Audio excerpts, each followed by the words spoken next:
Welcome to McGuire on Wrestling. Allow me to reintroduce myself. With Mike McGuire. Stand up, son. Let me take a good look at you. This guy's a serious professional. You know what I want to talk about? Yeah. Well, the professional wrestling.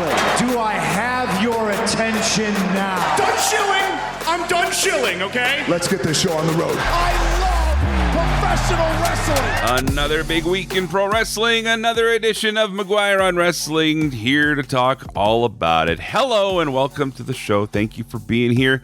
If you're new here because of the Karrion Kross Killer Kross interview, thank you. Normally this show posts every Sunday in North America here, but I was away working a country music festival, which is my other job. I work a country radio station, and unfortunately, it was a bit of a trip away, and there were some travel complications, a bit of a highway closure, so got home a little later than planned, and I thought I'd give you a show that didn't sound like a guy that was fighting to stay awake, rather than try and muddle through just to get it up on Sunday night. We do have a conversation with Dave Meltzer this week. Also, going to talk about AEW's Forbidden Door, which is coming up. Of course, lots to look forward to on that card. Kind of makes you wonder where Will Ospreay is at now that he's been booked into a multi-man match, but he's going to be a part of that show as expected, as hoped for, I suppose. So we'll talk about that as well. TripleMania happened over the weekend, and a lot of people watched it because of the WWE connection, also because it was absolutely free on YouTube, and there was a lot to talk about coming out of that show as well. So we'll delve into that, and of course, other topics to discuss here. One thing I wanted to state too, I want to make a correction from last week's show. We had reported that Mark Henry was not expected to be a part of the Hulk Hogan documentary. That turned out to not be the case, and he was. And I thought he actually represented himself really well. I thought that he gave a fair side of his perspective on the whole Terry Bollea situation, and that's where I'm going to leave it there. But we reported that he wasn't going to be part of it, and it turns out that he was. So my apologies on that. All right, let's move forward now. Of course, if you want to be a part of the conversation, you're always welcome to do so. CelebrateWrestling.com has links to our social media, including our Facebook, our Instagram, and YouTube as well. And the YouTube channel has that Karrion Kross interview in full now, or Killer Kross, or Kevin Kasar, whatever you want to call him. Of course, the talk of the wrestling world for the last few weeks. I'm starting to think less and less that this thing's a work, guys. I just don't see it. I don't see it anymore. He's gone on to book his own dates. He's doing his own tours. He's accepting calls from promoters now. This is what we see and hear about. Of course, the only guy that knows for sure is Kevin Kasar, Karrion Kross. But one thing's for sure, and that is that nothing is ever guaranteed in pro wrestling. You never know for sure, and that's why we love the mystery. We love thinking that we know.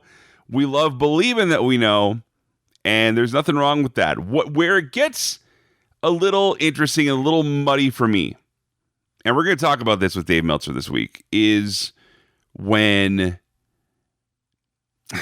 And I say this being a media guy, I say this being a podcaster, I say this being a radio guy.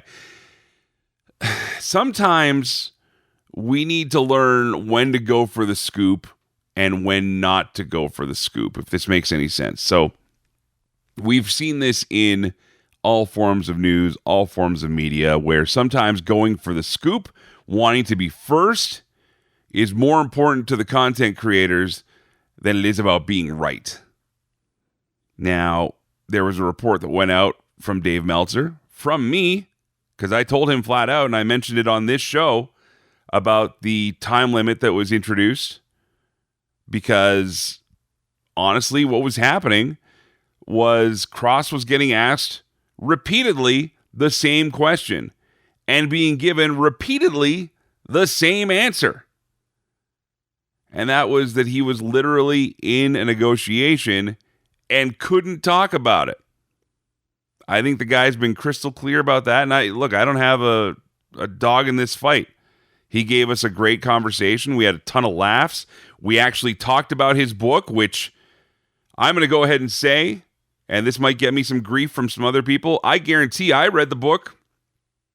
I also guarantee, after watching some of these interviews and hearing some of these, quote, journalists, that they did not, because there was nothing about the book in a lot of these conversations.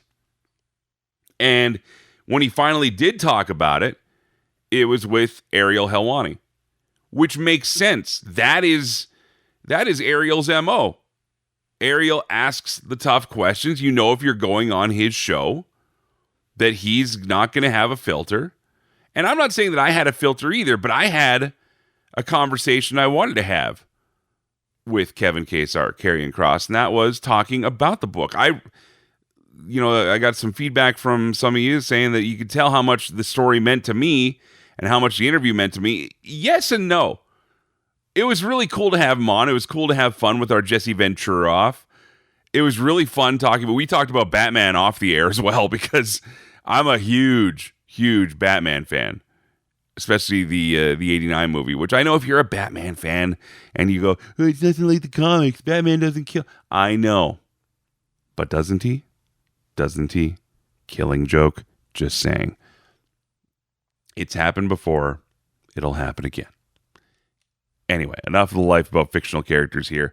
Back to the point, and that was that you can only ask a guy so many times the same question, and when they say they can't talk about it, why am I going to be another person to just beat the same dead horse? The horse is glue at this point. That's a terrible analogy, but a buddy of mine who's a singer used that on me once because we were making fun of each other, and he's like, yeah, the horse is glue now. I'm like, I got you. It's not funny anymore. So that's why we didn't delve into the contract talk. Also, as you've heard now, there wasn't a ton of contract talk to be had, right? If the story he told to Ariel Helwani is what it is, and I have no reason to doubt that it isn't, there was an offer, and then there wasn't. So, I mean, what else do you do in that situation? You have nothing else to talk about. There's nothing else to say. So why not talk about the book? Why not have some fun, have some laughs? So if you enjoyed that interview, I'm glad. And if you haven't heard it yet, guess what? It's everywhere. It's on the pod feed. It's on YouTube. It's on Instagram and highlights. Just follow Celebrate Wrestling. If you want to support the show too, CelebrateWrestling.com. Never mandatory, never required. Again, all our content is always free and always about wrestling. But if you want to support the show, if you want to make a donation, PayPal, you can do that. Or if you want to buy some merch, you can do that as well at CelebrateWrestling.com. Again, we'll have a conversation about wrestling journalism, when to ask questions and when not, from a guy who, oh man, gets nothing but grief no matter which way he goes, and that is the Wrestling Observer's Dave Meltzer. But first, let's take you through the last 7 days with the 5 count. You want to hear the breaking news? Well, a lot of fans are talking about AAA's TripleMania ever since the WWE/TKO ownership factors come into place. And that included some record numbers coming out of the show. Now, according to a press release on WWE and AAA's YouTube channels, the show has been watched by more than 4.3 million viewers. That was just in the first day. And during the live stream, had a concurrent audience of 614,000. That's pretty big numbers for a YouTube viewing. Also, almost 20,000, 19,691 were in attendance at Arena CDMX in Mexico City to watch the show live. And they're also touting major victories in social engagement, as well as merchandise sales and gate revenue. So definitely this WWE partnership or ownership with AAA has become a major game changer to begin with. It was at TNA Emergence this past weekend that we saw the final match, it seems, for Sami Callihan. Sami Callihan, of course, has wrestled around the world for multiple different companies and has made a name for himself of being one of the most revered workers to have a little more of a hardcore style, but at the same time, a well-respected worker. And after his match this past weekend at Emergence, did take off the boots in the middle of the ring. All the best to Sami Callihan, and congratulations on a great career. We mentioned a couple weeks ago that Calgary's Dungeon Wrestling is coming back. Again, full disclosure, my home promotion, and it is one of those things that has been expected for a long time. They haven't run a live show since last November, and they're coming back in a big way. Announced this past weekend was the Sioux Hart Heritage Championship match, and that will see Raj Desi, the former Jinder Mahal, defend the championship against first-time appearer in Dungeon Wrestling, Matt Riddle. Of course, Matt Riddle, a part of MLW, former WWE superstar and champion there, and now making his way to Calgary coming up in October. The G1 has wrapped up for New Japan Pro Wrestling, and the winner this year is joint New Japan and AEW star Konosuke Takeshita. Takeshita won the tournament and now has a future IWGP World Championship shot against Zack Sabre Jr., provided ZSJ retains his championship against Nigel McGuinness this weekend at AEW's Forbidden Door. And September 20th appears to be the next scheduled head-to-head date between AEW and WWE. WWE, according to PW Insider's Mike Johnson, reportedly bringing back the name WrestlePalooza, which, if you remember, was an old ECW show name. That's set to run September 20th against AEW All Out, which emanates from Toronto this year. So again, lots more wrestling to watch, lots more head-to-head going on. Plus, WWE also potentially doing an earlier show with ESPN. So we'll see what happens here with everything moving forward. But safe to say, there's still a ton of wrestling content out there and a lot more to watch. Well, coming up next, we're going to talk to Dave Meltzer about the coverage of this business. And I've got an interesting question, especially for him, considering that Dave's never been one to shy away from a little bit of heat, a little bit of controversy, and well, that's not my MO here, but we're going to talk about that with Dave Meltzer from the Wrestling Observer. He is next, plus we go all through AEW's Forbidden Door. Thanks for being here. This is McGuire on Wrestling.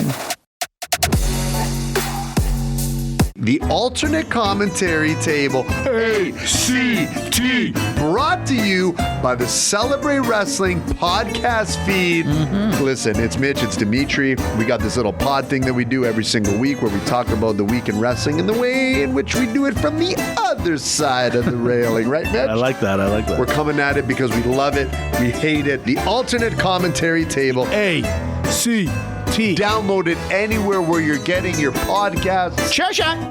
It's time for the Wrestling Observer Insider with Dave Meltzer, McGuire on Wrestling. Dave Meltzer is here from the Wrestling Observer. Each and every week we talk about the business. And Dave, I wanted to have this conversation with you about advice for interviewers, quote, reporters, actual reporters, and the likes when it comes to dealing with someone in the entertainment business, in pro wrestling specifically, that is under a contract negotiation. So we have Karrion Kross on the show, and we talk all about his new book, Life is Fighting, and I actually read the book, which seems to be a not constant theme with a lot of the people he's been talking to, unfortunately. Probably, yeah. Yeah, and so, I mean, I found the book great, first of all, but, you know, you're known as the guy that digs and gets tips and everything else, and in your role, that's your job. You're going to get probably word from one side or the other, and they're always going to try and tell their side of the story.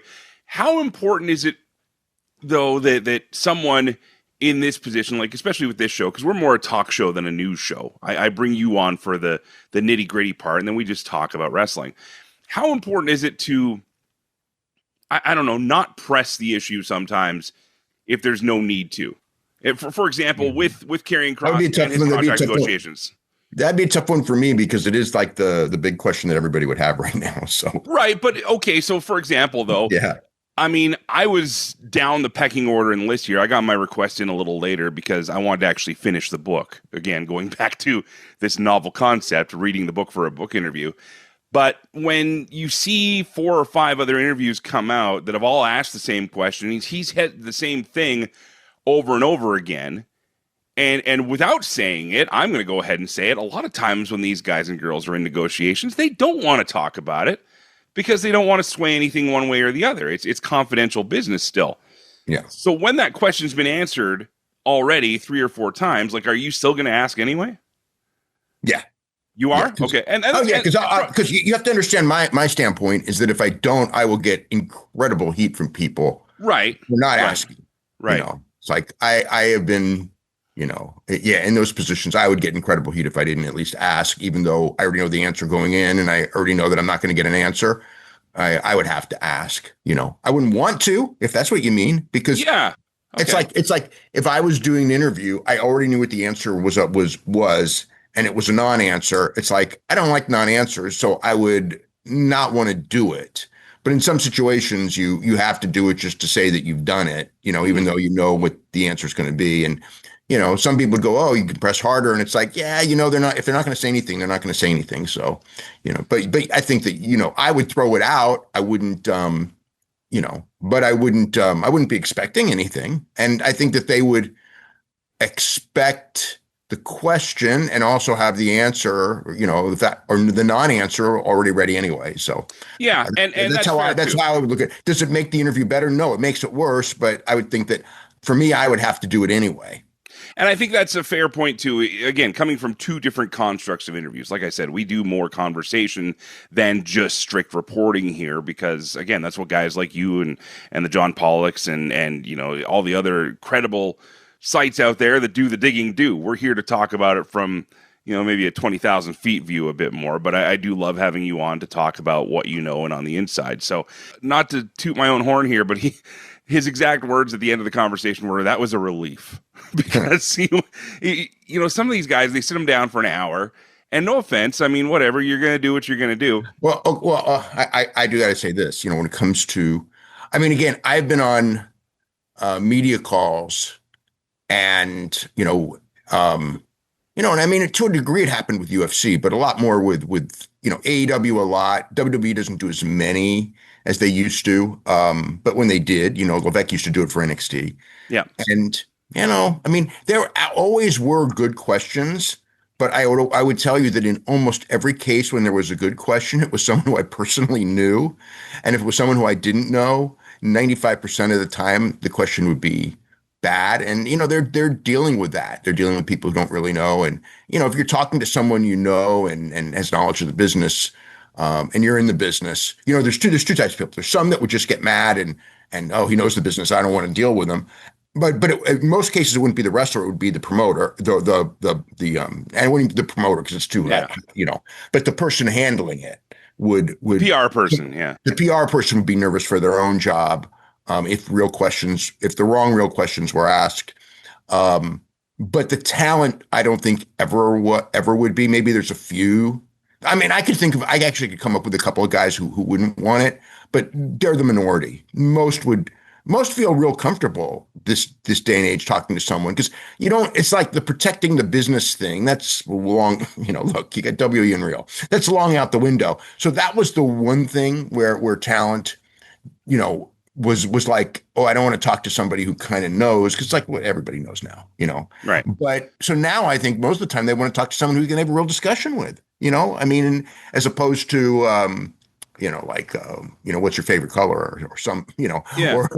or just questions that are, just silly questions or questions that show that you haven't really followed the person's. I think the key is if you follow the person's career or read the book, that's going to be, they're going to want to talk to you. If you're someone who doesn't know anything about the person's career, you probably want to get off that call as quick as you can. Yeah. And that's exactly what it was becoming. So again, my 2 cents on this is that there's only so many times that the person's going to be asked that they're going to be comfortable with it. And if you come in talking about what they're not on topic about to a degree, we see this with Tony Khan all the time, for example, like they'll do the media calls before the event and it'll be like, let's talk all about the Ring of Honor Supercard coming up. And there might be one actual question about the entire paper. Yeah, but he knows that the questions are going to be, that's what I mean. Two things. They're going to be mostly about business, which I think he likes, except when they ask a question he doesn't want to answer, in which case I won't even say he's usually polite about it and he beats around the bush, but there's questions he's just not going to answer. And people ask those anyway and should. And then there's just the silly questions and, that's part of the press conference stuff now. Well, specifically the Karrion Kross interview, if you want to go back and hear it, it was on last week's episode of McGuire on Wrestling, and it really was a great conversation. I would say this, like, I don't know a lot about his life out of wrestling because I don't really know him. I remember I was at a Ring of Honor pay-per-view show in Vegas, and this was before he was famous at all, but me and him were together. We were watching the show, and talked And that's really all I know of him, in that aspect. Yeah. Well, you know what? What surprised me a lot, what might surprise a lot of listeners, especially to this show, is how much time of his life he actually spent in Toronto. I didn't know that. Yeah, like a lot of his life, actually, and grew up actually with his family in the fight game. His dad was a boxing trainer, and his uncles were all involved in it as well to some degree.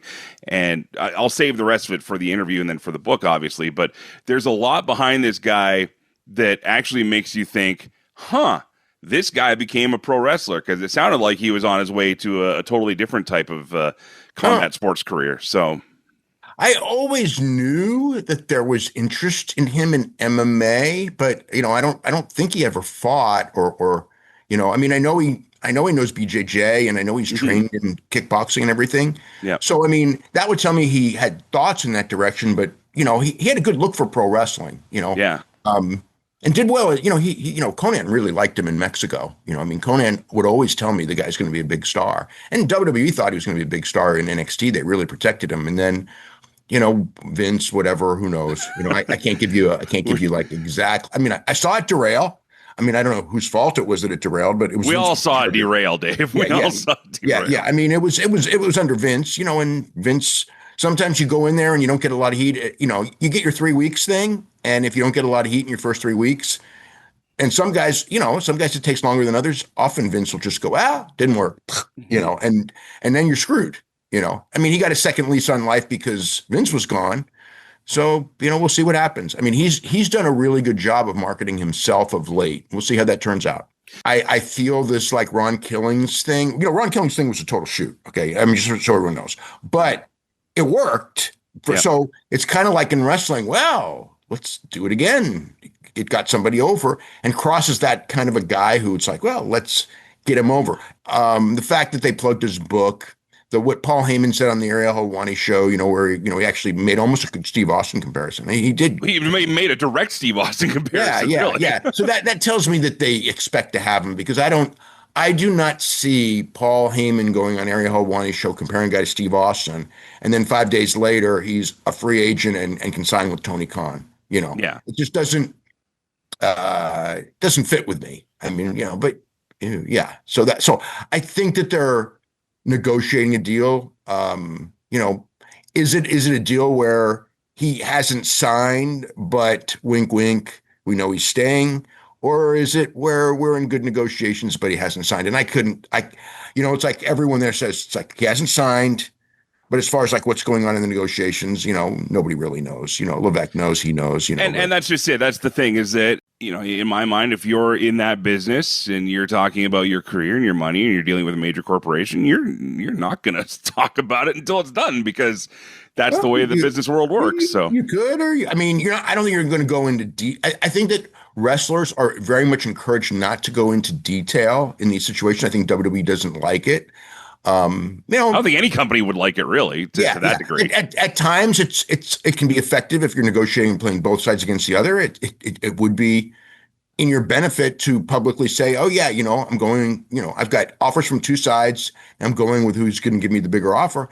That's a good point too. But again, I don't know that the other side's given them an offer, and if they haven't, then you probably would want to keep it quiet that they haven't, right? So there you go. There you go. All right. Well, we've spent more time on this than I thought we would, but I appreciate it, Dave, because, that's a different perspective on this whole thing. Dave, the business is shaking down from WWE SummerSlam. Obviously, dump trucks full of money were made. How do you feel the overall fan satisfaction has been, like, based on what you hear from the people that subscribe to and listen to what you do? What has been the feedback? Because I've heard a lot of I'll save mine until you give me yours. But so I think from watching the shows, I think that both shows were a success as far as what they wanted to do. Mm-hmm. I don't know that the feedback I got was as good, because the reality is I thought the first night was very lackluster. But I think to the fans there, Punk winning and then getting your cash in was kind of like a cool end of the show. The second night, I thought the first couple matches were great. I thought Cody and John Cena was great. And then the Lesnar thing, there's going to be people who love the Lesnar thing. There's going to be people who absolutely, completely hate the Lesnar thing. And because of that, it's like, I thought when it was over before Lesnar comes out, I go like, well, this is a hell of a show. We got that ladder match. We got the Cena match. The women's match was good. I mean, this was a really nice show, except for the solo match. Pretty damn great show, and then, then Lesnar comes out and I thought, okay, there's going to be people who absolutely hate this now. And there's going to be people who absolutely love it because, it was a big surprise. So I think at the end, I think a lot of the reaction is more a reaction to Lesnar than the show itself. The reaction to Lesnar, I feel, has actually, surprisingly, in a lot of ways, kept quiet to the level of wrestling fans and wrestling media, because I haven't seen anywhere peep one about Lesnar returning to WWE outside of the stuff you and I would read about pro wrestling here. Is that fair to say? Like, I haven't seen anything on CNN or Fox News or anything like that about it. Like, no, you mean like mainstream media? Yeah. Like that there is a negative reaction. No, I haven't really seen anything mainstream media wise negative reaction. I mean, I saw, one poll of internet poll, which said that, was 82% negative or something like that. I have it in the issue, whatever the percentages. It was really high negative. Sure. In the building, everyone went crazy. But yeah, as far as like mainstream stories of like the questions of Brock Lesnar, boy, nothing. Nothing. And it's just, I wrote a lot about it because it's a big freaking story. I mean, because it's a pattern. It's a real pattern in TKO that I don't like. I mean, Lesnar's a different issue, but it's like a pattern of ignoring things. And in situations far worse than Lesnar. But people who are upset with Lesnar, it's like, look, it's like, this is what they do. This is how they do it. They don't care. And, you can say, well, if they're that bad, I'll take my business elsewhere. And you can do that. Or you could just say, this is them. And I understand what they are. And it is what they are, I mean, if you're looking for morality from a wrestling company, you're not going to get it a lot. That's all. I would say that. Again, that goes to any form of entertainment, honestly. You're right. You're That's right. the way it is. You're right. No, there's I mean, sports stars with checkered pasts and movie stars and, singers and things like that. And, many of them, were not the greatest people, but if their art sells, people will, ignore that aspect of it. And Lesnar's the perfect example. Hulk Hogan, in a sense, because Hogan has gotten the positive and the negative, and certainly within wrestling, very much so. Yeah. But I think, has mainstream really investigated the negative? They've touched on it. I don't think you can do a big story on Hogan without putting it in, but in most cases, it's kind of like it's a small part of the story. And May would argue it's the with Hogan, it's like, yes, it's true. Yes, it's known. Is there a difference between Hulk Hogan and Terry Bollea? Like if there is, people can compartmentalize it and say, that's Terry Bollea. I don't pay to see Terry Bollea. I pay to see Hulk Hogan and just leave it at that. And that's exactly kind of where I took on it last week or last couple of weeks ago when we talked about Hogan, was that, I think Sam Roberts actually said it really well on his one show. He said, I don't know Terry Bollea. I know Hulk Hogan, and I grew up as a Hulk Hogan fan. I grew up, to me, it's like, are you a fan of Superman or are you a fan of the actors that have played him? Right. So it's kind of the same. Yeah. With wrestling, it's a closer distinction though, because they're real people, right? Like actors move on to the next gig and the next gig. I mean, Terry Bollea is more famous being Hulk Hogan than he is being Terry Bollea. And that's all he is. I mean, if he goes and does a movie, it's Hulk Hogan doing the movie. It's not Terry Bollea, So it's like it's different because wrestlers often morph into their character. You know what I mean? Like in real life, if you do a real life interview with an actor, he's not going to pretend to be Superman. You do a real life interview with Hulk Hogan, he's going to go and do he's going to pretend to be Hulk Hogan.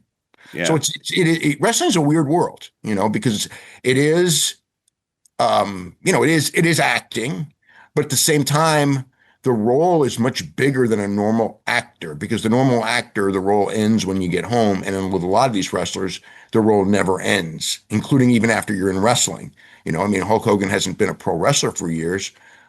He's still Hulk Hogan. But yeah, the character remained, right? And I think Hogan, for the most part, will, this will be the wave where the negativity is remembered and consumed by fans of this era and stuff. But eventually down the line, it's going to be romanticized like any other old character. Yeah, probably like everything. Yeah, and history will be changed. It's like, yeah.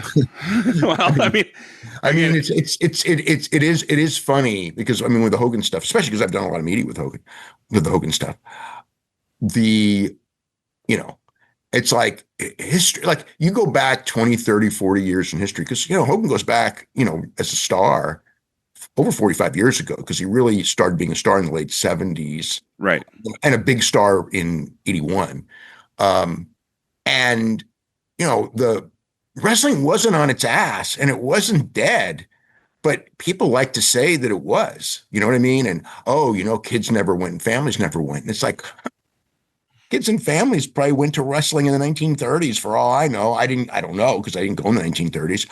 I know I went in the 1970s, and kids were a large part of the audience, and I was being told by people who know nothing about wrestling, but kids never went to wrestling before Hulk Hogan. And it's like, no, or pro wrestling never played like in Madison Square Garden before Hulk Hogan. It's like, no, none of this, it's like there's this thing of, wrestling was this tiny little industry and nobody went. They were in these small buildings and stuff.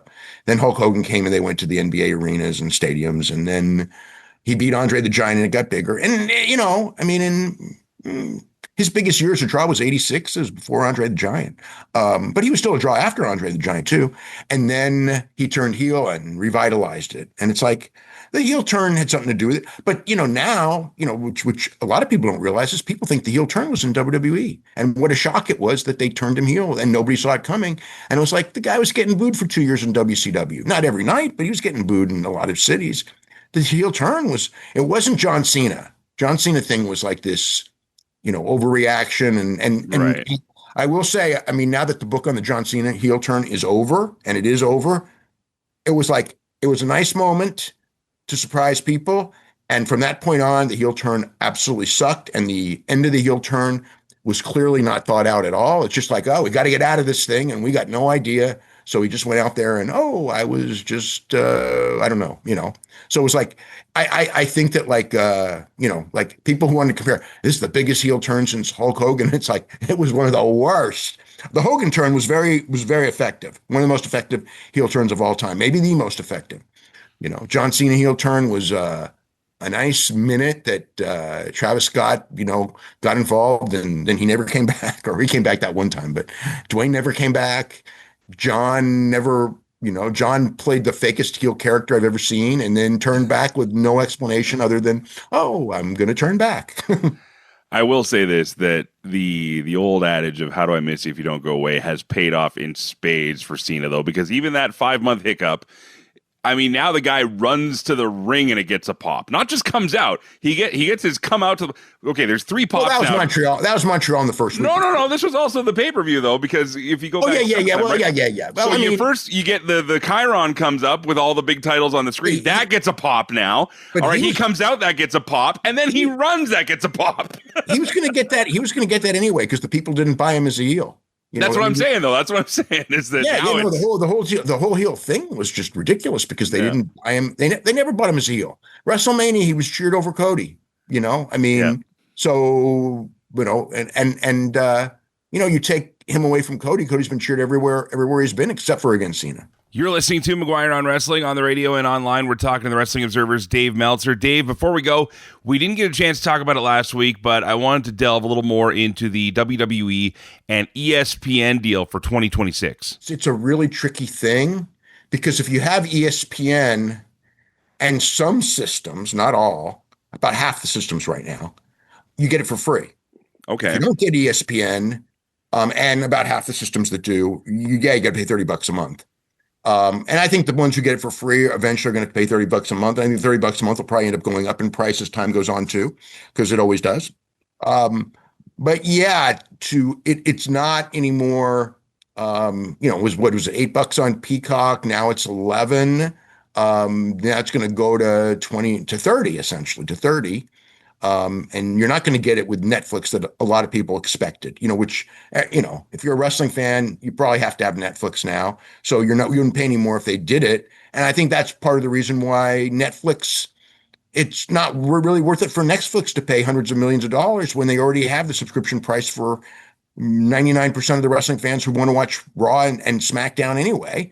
So what's the point? And, for ESPN, it's great. They need something big when they were launching this new app, and they got WWE, the first big one's WrestleMania. They got WrestleMania 2026 and then monthly shows, and they get a WWE presence. And WWE, when it comes to television, holds up better than anything on television except the NBA and the NFL and maybe a few other major sports. So just help me walk through this, because I'm in Canada here where Netflix has everything and it's great.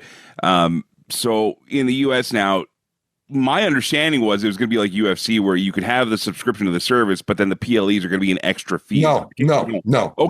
That's no. That's some good news then. The service is $29.99 a month. Okay. No matter what, that's what the service cost is, and you will get those you'll get the 10 PLEs, which is 12 shows, because 2 of them are going to be doubles, and they may add numbers, but it's only the main roster PLEs. I think that the other ones do not have a home. But a lot of people think it's going to end up on Peacock, that they'll say on Peacock. Okay, interesting. So that'd be Peacock's hope to not lose a lot of subscribers, because at that point, Peacock, the only wrestling that they'll have, and they may be able to keep the library. I don't know. The library is another one that's no one really knows. Well, there's been talk, about the library either going to ESPN or somewhere else. So ESPN didn't pick up the library. Not at all. No, nothing in the library. I mean, from April 2026, they will have all the pay-per-views. From April 2026, the prior pay-per-views, I think, will probably stay on Peacock. Interesting. Okay, well, there you go. An update for our American listeners there. Dave, again, we're plumb out of time here, but what are some other things people can read about in this week's Wrestling Observer newsletter? Yeah, I went into detail on the ESPN, the value to ESPN, why the deal went down, why it's a good deal. Lesnar, big story on Lesnar, big story on SummerSlam. Build to a Forbidden Door, the Mexico stuff, which, TRIPLE there was no announcement made, but the turnover to WWE ownership, I think, happened midnight, July 31st. Okay, so it is official now. There was no announcement made. I was told on July 30th that the turnover is on midnight, and no one has said anything since, but WWE's clearly taken over. Oh, and then some. There you have it. Dave Meltzer from the Wrestling Observer, WrestlingObserver.com. Dave, always appreciate you. We'll talk to you next week, and coming up, we're going to go through Forbidden Door, AEW's next big show in the UK. It's on the way. This is McGuire on Wrestling. Legends and Champions is your weekly fix to go old school, looking at the classic world of professional wrestling. From Hulk Hogan to the Hitman Bret Hart to the Icon Sting to the total package Lex Luger. We have it all each and every week on Legends and Champions, part of the Celebrate Wrestling Network. And it's available on a Wednesday with me, Andy Evans. See you there. Welcome back to McGuire on Wrestling. All right, another busy weekend coming up in the world of pro wrestling. AEW's Forbidden Door going to be taking place in the UK this weekend, and a loaded card once again. We're going to go through as many matches as what's been announced for now, and there's a lot. Let me see here. 1, 2, 3, 4, 5, 6, 7, 8, 9 is what I've got so far. That number may have changed in the last 10 minutes. I don't know, since production here today on Monday, but we'll start with a match that I think a lot of people were expecting to be a very different layout here. You've got Kenny Omega, Kota Ibushi, Darby Allin, Tanahashi, and Will Ospreay.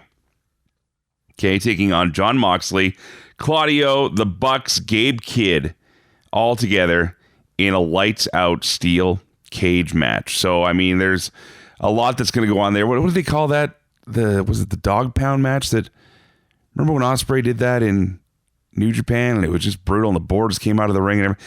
I hope they don't do that. I hope it doesn't get that crazy, but it'll probably get crazy. It's a lights out match, so,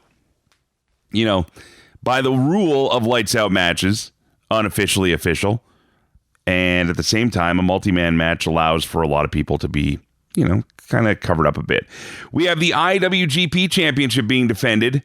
This is a bit of a surprise going in, but at the same time, you got Nigel McGuinness, who is going to be thrilled to be wrestling in front of a crowd that big once again in his home country, taking on Zack Sabre Jr., who probably you could say the exact same thing for. That's for that IWGP World Heavyweight Championship we talked about earlier. I see Zack Sabre walking out with this one. I feel that McGuinness will get a strong showing, but overall, let's be honest here. The match is ZSJ versus Konosuke Takeshita coming up in whenever they do that match, but it'll be something else to see in New Japan for sure. Kyle Fletcher versus Hiromu Takahashi for the AEW TNT Championship. This is one of those matches again where I fear the writing may already be on the wall here because of the fact that Takahashi's not going to be in AEW regularly, is he? And if he is, great, but I don't see them taking away their TNT championship and having it go overseas for a while. Although they got enough belts. They got enough damn belts. They can stand to have it go. Also, Mercedes Moné defending her TBS championship. This is going to be a 4-way. And again, multi-person match. We'll see how it all shakes down here. I think Mercedes, again, walks away with it. She's got, 61 belts now? Something crazy, right? Okada taking on Swerve Strickland for the Unified Championship. This is going to be one, I feel, where we see Swerve bump his butt off. I think Swerve's going to deliver in this one. I think that he's going to get a great match out of Okada. I think that Swerve has continued to grow and evolve with the role that's been given to him, and I think he's doing a great job with it. Do I think it's enough to take the Unified Championship from Okada right now? It's a great heat getter. Having that belt on Okada makes him special, more special. So, yeah, I still think Okada could be taking it. All right, we move on to the Hurt Syndicate with FTR and Brodito. The World Tag Team Championship up for grabs. Okay. Hurt Syndicate, FTR, and Brodito. Yeah. Hurt Syndicate all the way. I mean, does FTR need the belts right now? No, I don't think so. I think they're doing fine where they are. I think the more interesting story is the Hurt Syndicate. I think the fact that they are continuing to become baby faces continues to make them more interesting. And it's one of those things where they're not fighting it. They came in wanting to be heels. They wanted to decimate the roster. People were like, yeah, we're all for that. We love you guys. Which isn't usually the warmest welcome that ex-WWE guys get. But we know the story. We know that MVP is a jam-up guy, to quote Brett. He's been on this show before, and we've had a great conversation over the years. MVP just enjoying some time in Japan before coming back for this. This is where it gets really interesting, and I want to talk a little bit more about this match. Timeless Toni Storm versus Athena for the AEW Women's World Championship. Who is hotter in this match right now? Now you could say, well, Toni Storm all the way. She's the biggest star in the company, which I would still tend to agree with. I'm sorry if that offends you, but honestly, who else are people talking about more and more after every show than Toni Storm? You can appreciate and discuss every name I've just mentioned leading up in this card, but the one that transcends everybody right now is still Timeless Toni Storm, and I think it's going to be for some time. So you've got her. On the other side, for the hardcores, for the weirdos, the freaks, the sickos, that's the word. Athena's our girl too. Had her on the show. She's fantastic. She is the ROH Forever Women's Champion. Deservedly so. But does she now take that AEW Women's World Championship from Toni Storm? I don't know. I feel that as much as Toni Storm is doing for AEW, Athena is holding it together for Ring of Honor.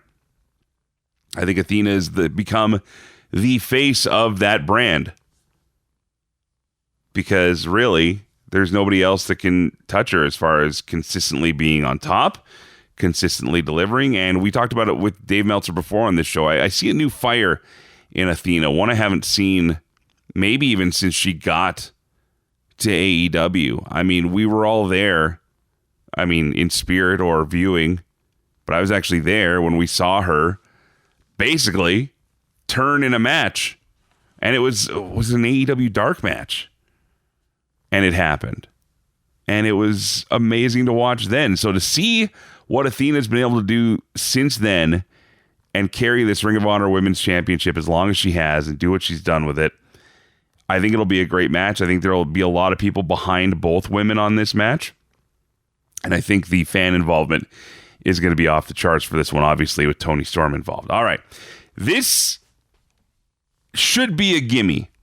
Should be a gimme. Adam Copeland, Christian Cage, Cope and Christian, Edge, versus Kip Sabian and Nick Wayne. This one I'm going to leave in the hands of the veterans. I'm giving it to Cope and Christian. But what about the young guys? That's just it. Okay, Kip Sabian, definitely more of a veteran. But Nick Wayne got tons of real estate, tons of tarmac left on that runway that we don't have to worry about him being, quote, buried anytime soon. Remember, he was the youngest signee? And now he's just getting his feet wet as far as going on his own a little bit. I mean, yeah, you got Kip there, you got Mama Wayne there, you got all the other factors around them. But I really think that Cope and Christian, we need to see that reunited tag team have the win. That's got to be it, right? That's got to be it. So all the way for that one. And then, of course, your AEW World Championship. Hangman Adam Page taking on MJF for the AEW World Championship. Hangman defending the title. MJF sorely in a weird spot now since the whole Hurt Syndicate switch, the turn, whatever you want to call it. And maybe this is one of those storylines that they just abandoned. Yeah, there was a huge build up to it. Yeah, there was all this circumstance around it. But I don't know. MJF and the Hurt Syndicate has always been like a dog meowing to me. And I think that they're going to continue to do their thing and grow in popularity. And I think MJF needs to secure himself as that top heel. We need a top heel. It can't be Jon Moxley. It just can't be anymore. It's time to take a break on that. And we need to move forward with either an MJF. I'm trying to think of, maybe does Takeshita come in there in that role at some point? Who else is going? There's a ton of people that can be gunning for that AEW World Championship that aren't right now. So when do we get there? And when do we get a real force, a real foe for Adam Page to work against? Or have work against him, I suppose. So that's one guy's take on the AEW Forbidden Door card. Please share yours. You can stop by the Celebrate Wrestling Facebook page, and we'd love to hear from you there.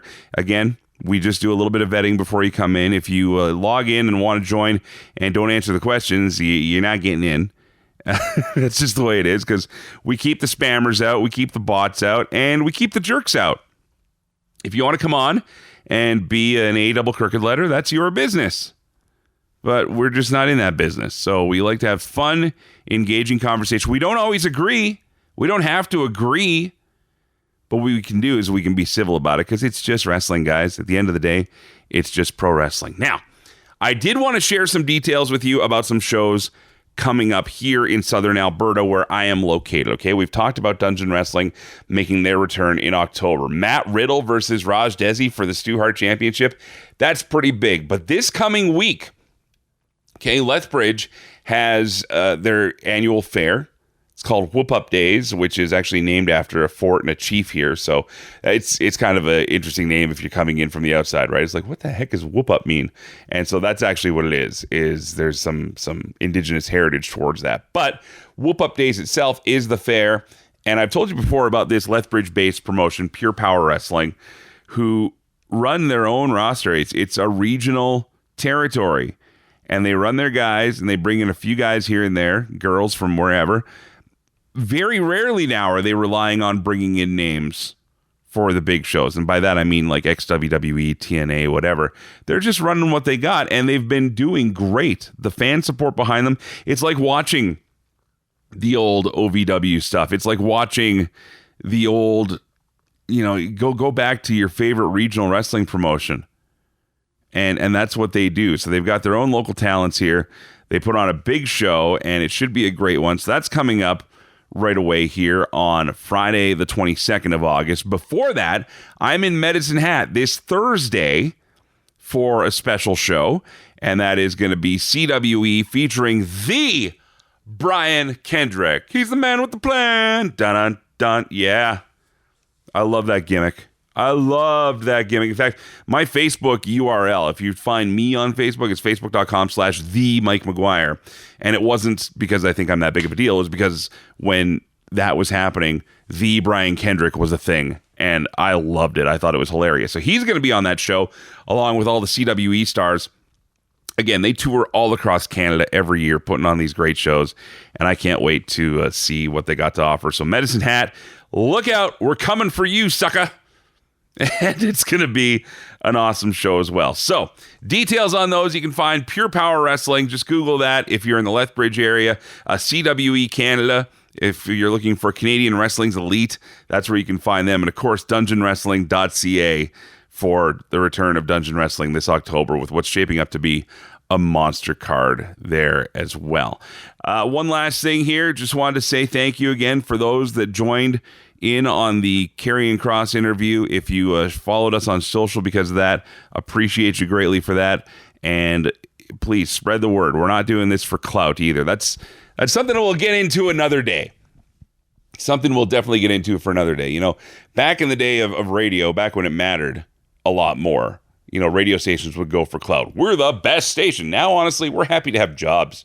We're happy to do what we do and bring what we do to you. And I found that clout mentality runs rampant in this pro wrestling world, which to a degree is the name of the game. At the same time, is it really? Does it really need to be? No. Again, if you're out there and you listen to this show and you're doing your own thing, go for substance over scoops. And if you get a scoop out of it, good on you. But go for substance because A, that's what people really appreciate, I've found.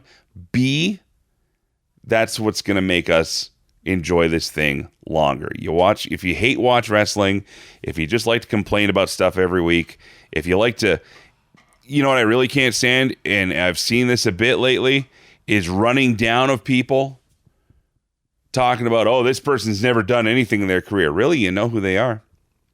We've talked about them somewhere. Is that your opinion or is that a fact?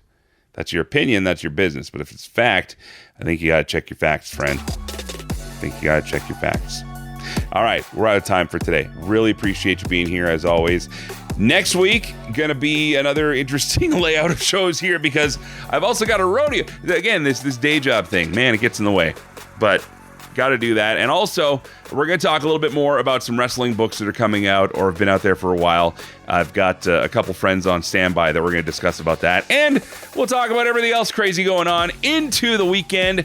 Look forward to talking to you about, of course, the big Forbidden Door this weekend as well. I think that's going to push this show to Monday again. I'm going to check base with Dave Meltzer as well and see what he says. But either way, appreciate you being here. Until next week, as always, CelebrateWrestling.com. Thank you for your support. Until then, play safe, drive safe. Be seen ya. McGuire on Wrestling. Online and on the radio. Listen to the show Mondays at 4 p.m. Mountain Time at CKXU.com. Wherever you get your podcasts and at McGuireShow.com.